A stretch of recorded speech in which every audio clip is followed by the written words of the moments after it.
Hi friends, welcome back to Maharshi vlogs. ఈరోజు ఇంకొక శారీ కుచ్చు టెసల్స్ చూపిస్తున్నాను. వాటికి కావాల్సింది needle, thread, 0mm gold beads. Sari పళ్ళు తీసుకున్నాక వాటికి లాస్ట్లో ఒక నాట్ వేసుకొని శారీ స్టార్ట్ చేయాలి. ఫస్ట్ ఒక లాక్ వేసుకున్నాక 4 సింగిల్ చైన్స్ వేసుకోవాలి. అలా శారీకి లెంత్ ఎక్కడి వరకు వస్తే అక్కడ ఒక సింగిల్ క్రోషా వేసుకోవాలి. తర్వాత నీడిల్ మీద 2 టైమ్స్ థ్రెడ్ చుట్టుకున్నాక నీడిల్ అనేది అలా కొంచెం క్రాస్గా పెట్టాలండి. పెట్టిన తర్వాత అక్కడ ఒక 4 లూప్స్ వస్తాయన్నమాట. ఫస్ట్ 2 లూప్స్ నుంచి ఒకసారి బయటికి తీయాలి థ్రెడ్ని. తర్వాత ఇంకొక 2 లూప్స్ నుంచి బయటికి తీయాలి థ్రెడ్ని. తర్వాత ఇంకొక 2 లూప్స్ నుంచి బయటికి తీయాలి. అప్పుడు ట్రిపుల్ క్రోషా అనేది ఫామ్ అవుతుంది అన్నమాట. తర్వాత 0mm గోల్డ్ బీడ్ ఒకటి ఎక్కించుకోవాలి నీడిల్లోకి. సేమ్ ప్రాసెస్ మరి రిపీట్ చేయాలి మనము. 0mm గోల్డ్ బీడ్ ఎక్కించుకున్నాక 2 టైమ్స్ నీడిల్కి చుట్టుకోవాలి థ్రెడ్ని. తర్వాత ఆ హోల్లో నుంచి బయటికి ఒక థ్రెడ్ తీసుకొస్తే కంప్లీట్గా 4 లూప్స్ వస్తాయన్నమాట. 4 లూప్స్ వచ్చిన తర్వాత 1 లూప్లో నుంచి 2 లూప్స్ నుంచి ఒకసారి బయటికి థ్రెడ్ తీయాలి. తర్వాత 2 లూప్స్ నుంచి ఇంకొకసారి థ్రెడ్ బయటికి తీయాలి. ఆ తర్వాత ఇంకొక 2 లూప్స్ నుంచి థ్రెడ్ బయటికి తీయాలి. అప్పుడు కంప్లీట్గా ట్రిపుల్ క్రోషా అనేది ఫామ్ అవుతుందండి. నేను క్లియర్గా చెప్తున్నాను, మీరు ఎక్కడ వీడియో స్కిప్ చేయకుండా చూడండి, మీకు క్లియర్గా అర్థమవుతుంది. ఇన్ కేస్ మీకు ఏమన్నా డౌట్స్ ఉంటే కమెంట్ సెక్షన్లో కమెంట్ చేయండి, నేను రిప్లై ఇస్తాను. ఓకేనా ఫ్రెండ్స్? అలా ట్రిపుల్ క్రోషాస్ మనము 9 ట్రిపుల్ క్రోషాస్ వేసుకోవాలన్నమాట.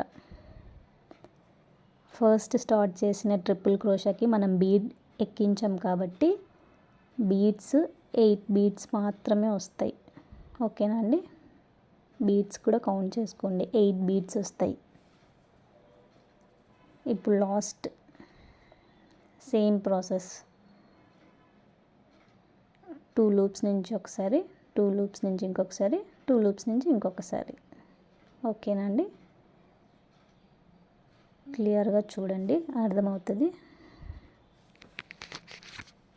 వాటిని ట్రిపుల్ క్రోషా అంటారనమాట. డిజైన్ అయిపోయిన తర్వాత అది ఆర్చ్ ఉంది కదండి, ఆ ఆర్చ్ శారీకి ఎంత డిస్టెన్స్లో ఉంటుందో అక్కడ ఒక మనము సింగిల్ క్రోషా అనేది వేసుకోవాలి. ఓకేనా? అలాగా. Next 4 chains. ఎందుకు ఆ 4 చైన్స్ అని డౌట్ రావచ్చు. మనం కుచ్చు కట్టుకోవాలంటే కొంచెం స్పేస్ ఉండాలి కదా, ఆ కుచ్చు కట్టుకోవడానికి ఆ స్పేస్ అన్నమాట. ఓకేనా అండి? Finally design ready. సేమ్ మీకు ఇంకొక డౌట్ ఉంటే సేమ్ అదే డిజైన్ నేను ఇంకొకసారి చూపిస్తాను, క్లియర్గా చూడండి. నీడిల్ని 2 టైమ్స్ చుట్టుకున్నాక ఆ నీడిల్ని కొంచెం క్రాస్గా పెట్టాలి. అలాగా పెట్టిన తర్వాత ఒక థ్రెడ్ని బయటికి తీసుకొని వస్తే 4 లూప్స్ వస్తాయి అన్నమాట. 2 లూప్స్ నుంచి ఒకసారి బయటికి, ఆ తర్వాత ఇంకొక 2 లూప్స్ నుంచి ఒకసారి బయటికి, ఆ తర్వాత ఇంకొక 2 లూప్స్ నుంచి ఇంకొకసారి బయటికి. కంప్లీట్గా 3 టైమ్స్ అలా తీయాలండి. తీసిన తర్వాత ట్రిపుల్ క్రోషా అనేది ఫామ్ అవుతుంది. ఫామ్ అయిన తర్వాత మనం నెక్స్ట్ బీడ్ ఎక్కించుకోవాలి, 0mm గోల్డ్ బీడ్ ఎక్కించుకున్నాక అలా ట్రిపుల్ క్రోషాస్ 9 వేసుకోవాలండి మనకి ఈ డిజైన్ కంప్లీట్గా అవ్వాలి అంటే. ఓకేనా ఫ్రెండ్స్? ఇప్పుడు నేను ఇంకొక బీడ్ ఎక్కించుకుంటున్నాను. తర్వాత నీడిల్ని తీసుకున్నాక అక్కడ 4 లూప్స్ వస్తాయండి. 2 లూప్స్ నుంచి ఒకసారి, 2 లూప్స్ నుంచి ఇంకొకసారి, ఇంకొక 2 లూప్స్ నుంచి అలాగా.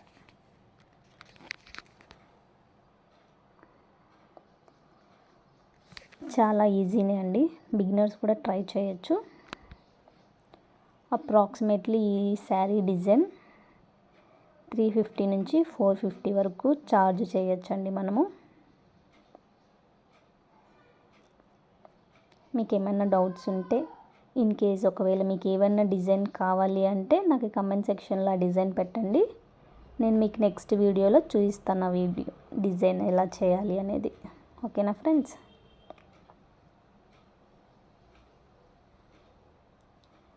టూ లూప్స్ నుంచి ఒకసారి బయటికి, ఇంకొక 2 లూప్స్ నుంచి ఇంకొకసారి, ఇంకొక 2 లూప్స్ నుంచి ఇంకొకసారి. ఓకేనా ఫ్రెండ్స్? Next bead ఎక్కించుకుంటున్నా. అక్కడ మనం హోల్ పెడుతున్నాం కదండి, అది సేమ్ ఒకటే హోల్లోనే పెట్టాలి. సైడ్స్ పెట్టామంటే డిజైన్ అనేది డిఫరెంట్గా వస్తుంది, పెద్ద లుక్గా ఉండదు. ఆర్చ్ ఎక్కడి వరకు వస్తే శారీకి అక్కడి వరకు మనము తీసుకొని అక్కడ సింగిల్ క్రోషా వేయాలి. నెక్స్ట్ కుచ్చు కోసం ఫైనలీ డిజైన్ అనేది ఇలా ఉందండి. కుచ్చు కట్టుకున్నాక ఎలా ఉంటుందో నేను మీకు చూపిస్తాను, చూసేద్దాం. ఫైనలీ కుచ్చు కట్టుకున్నాక శారీ అవుట్లుక్ ఎలా ఉందో చూసేయండి. టెసల్స్ చాలా క్యూట్గా ఉన్నాయి కదా, అది బబుల్స్తో చేశానండి. అలాగా మీరు కూడా ట్రై చేయొచ్చు. ఈ వీడియో నచ్చినట్లయితే లైక్ చేయండి, నా ఛానల్ని సబ్స్క్రైబ్ చేయండి. Bye guys, wish you all.